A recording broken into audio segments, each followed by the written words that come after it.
Subscribe कीजिए KYB blog channel को और बेल आइकन दबाइए लेटेस्ट वीडियो सबसे पहले देखने के लिए।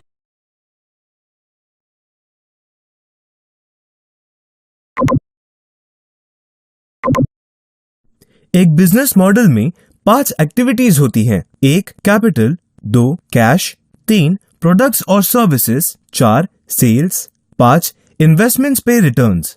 एक बिजनेस मॉडल दिखाता है कि एक बिजनेस में पैसे कैसे बहता है। क्योंकि इन पांचों एक्टिविटीज में फाइनेंशियल ट्रांजैक्शन शामिल हैं, हमें फाइनेंशियल अकाउंटिंग की आवश्यकता होती है। इसलिए फाइनेंशियल अकाउंटिंग मूल रूप से सारे फाइनेंशियल का आइडेंटिफाइंग, रिकॉर्डिंग, एनालाइजिंग और कम्युनिकेटिंग यानी बिजनेस के मॉनेटरी ट्रांजैक्शन है।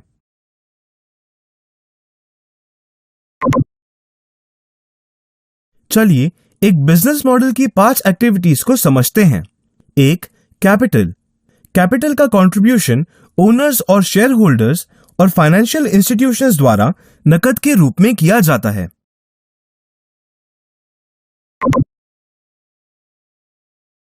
2 कैपिटल का उपयोग।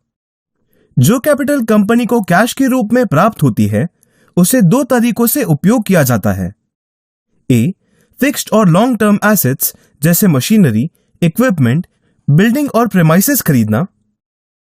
बी बिजनेस की नियमित लागतों को पूरा करने के लिए मजदूरी या वेतन का भुगतान और रॉ मटेरियल की खरीद के लिए वेंडर्स को भुगतान। 3 फिनिश गुड्स का प्रोडक्शन और अगर वो सर्विस सेक्टर हो तो कस्टमर्स को सर्विस प्रदान करना। एसेट्स और स्टाफ यानी बिजनेस रिसोर्सेज का कॉम्बिनेशन ग्राहकों को खरीदने के लिए उपलब्ध प्रोडक्ट्स या सर्विसेज के प्रोडक्शन के लिए आधार प्रदान करता है। 4 सेल्स। इन्हें रिसीवेबल्स के रूप में भी जाना जाता है। जैसे कि आपने तीसरे स्टेज में देखा, फिनिश गुड्स बनकर बेचने के लिए तैयार है। बिजनेस मॉडल की चौथी एक्टिविटी यानी स्टेज 4 में कस्टमर को प्रोडक्ट या सर्विस बेचने पर रिसीवेबल्स जनरेट होते हैं जो कलेक्ट करने के बाद बिजनेस के लिए अधिक कैश पैदा करेगा। चौथी एक्टिविटी में हमने देखा था कि कंपनी सेल्स करती है जिससे कैश जनरेट होता है और ये साइकिल आगे बढ़ता है। उपलब्ध कैश का 3 तरह से उपयोग किया जाता है। 1 लेंडर्स को भुगतान करने के लिए। चलिए मान लेते हैं कि स्टेज 1 की शुरुआत में हमने देखा कि कैपिटल का योगदान किया गया है। ये capital share holders, financial institutions या बैंक से हो सकता है। इसलिए यदि ये फाइनेंशियल इंस्टीट्यूशंस या बैंक से है तो बिजनेस को इस पर ब्याज का भुगतान करना होगा क्योंकि ये एक क्रेडिट है। इंटरेस्ट के भुगतान के लिए कैश का उपयोग किया जाता है। 2 अगला उपयोग आगे विस्तार के लिए है, यानी कंपनी भविष्य के उपयोग के लिए कैश वापस लेती है और उसका उपयोग विस्तार के लिए किया जाता है। 3 शेयर होल्डर्स, इन्वेस्टर्स और ओनर्स को कैश वापस करने के लिए जिन्होंने कैपिटल के रूप में प्रारंभ में योगदान दिया था। शेयर होल्डर्स और ओनर्स को मिला ये कैश रिटर्न डिविडेंड के नाम से जाना जाता है।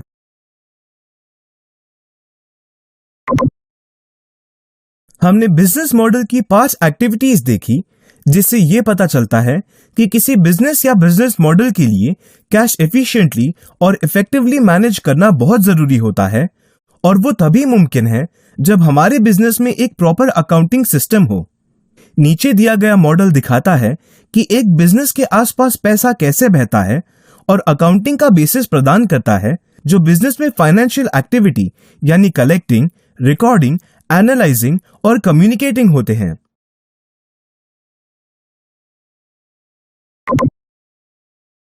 Business structures. किसी बिजनेस को इफेक्टिवली मैनेज करने के लिए यह जानना जरूरी है कि कैश का उपयोग किस तरह किया गया और प्रोडक्ट्स और सर्विसेज बिजनेस के लिए कितने फायदेमंद रहे हैं। पहले की जानकारी की उपलब्धता बिजनेस के मैनेजमेंट को बेहतर बनाने के तरीकों पर निर्णय लेने में मदद करती है। हम विभिन्न प्रकार के बिजनेस स्ट्रक्चर्स को देखने जा रहे हैं, जैसे कि कितने ओनर्स के पास व्यापार पर नियंत्रण होता है और विशेष बिजनेस स्ट्रक्चर पर कौन सा कार्य लागू होता है। उदाहरण के लिए, किसी कंपनी में कई ओनर्स हैं तो द कंपनीज एक्ट इसके लिए लागू होता है। पार्टनरशिप के मामले में कम से कम 2 पार्टनर्स होते हैं, द कंपनीज एक्ट लागू होता है। यहाँ हम बिजनेस स्ट्रक्चर्स की 5 कैटेगरीज देखने जा रहे हैं। एक बिजनेस सोल प्रोप्राइटरशिप से बड़ी मल्टीनेशनल कंपनी तक कई रूपों में हो सकता है। बिजनेस के मुख्य रूप से 5 प्रकार होते हैं। 1. सोल प्रोप्राइटरशिप या सिंगल ओनरशिप। 2. पार्टनरशिप। 3. LLP यानी limited liability partnership. 4. Private limited company. 5. Public limited company.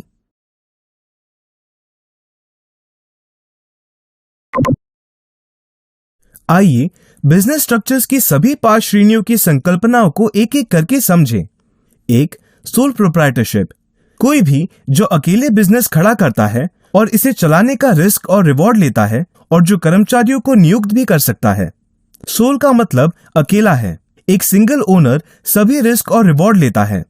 Risk से होने वाला जोखिम या प्रॉफिट से होने वाला लाभ दोनों उस व्यक्ति को ही मिलते हैं।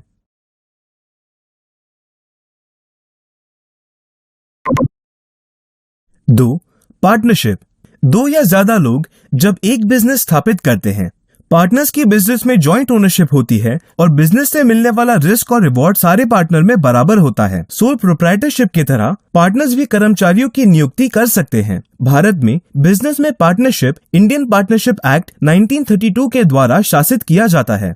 यहाँ कम से कम 2 लोग इस प्रकार का बिजनेस बनाने के लिए आवश्यक हैं। जो अग्रीमेंट, जिसे तकनीकी रूप से पार्टनरशिप डीड के रूप में जाना जाता है, उसे बनाया जाता है और बिजनेस इसके अनुसार चलता है।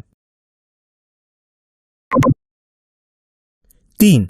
LLP यानी लिमिटेड लायबिलिटी पार्टनरशिप, एक पार्टनरशिप और कंपनी का एक हाइब्रिड जो एक कंपनी से जुड़ा लिमिटेड रिस्क प्रदान करता है। शेयर्ड ओनरशिप और ओनर्स को एक पार्टनरशिप का टैक्स स्टेटस मिलता है। भारत में LLP limited liability partnership act 2008 के अनुसार बनती है। तो जैसे नाम से सुझाव मिलता है कि पार्टनर्स के लिए लिमिटेड लायबिलिटी होती है, असल में यह पार्टनरशिप और कंपनी का एक मिश्रण है।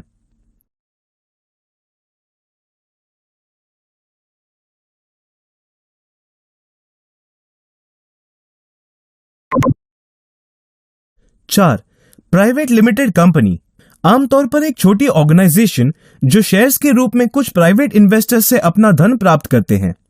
ऐसे शेयर्स का व्यापार करना मुश्किल हो सकता है क्योंकि वे किसी भी शेयर बाजार में लिस्टेड नहीं है। इन्वेस्टर्स की लायबिलिटी प्राइवेट और पब्लिक कंपनियों में उनके इन्वेस्टमेंट की अमाउंट तक ही सीमित है।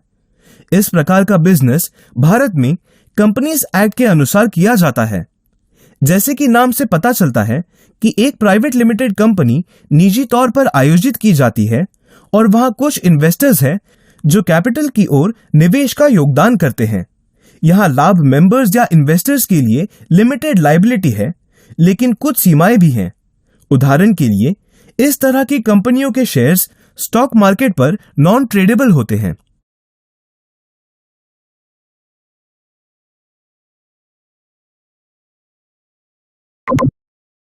5.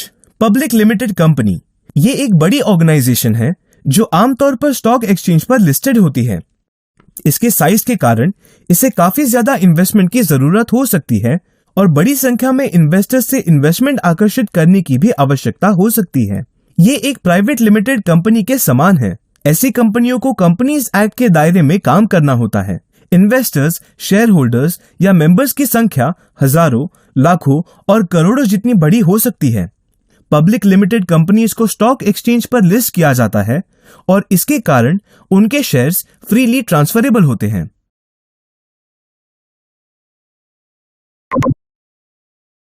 बिजनेस को सफल बनाने के लिए क्या करना पड़ता है और किसी बिजनेस की विफलता का क्या कारण है?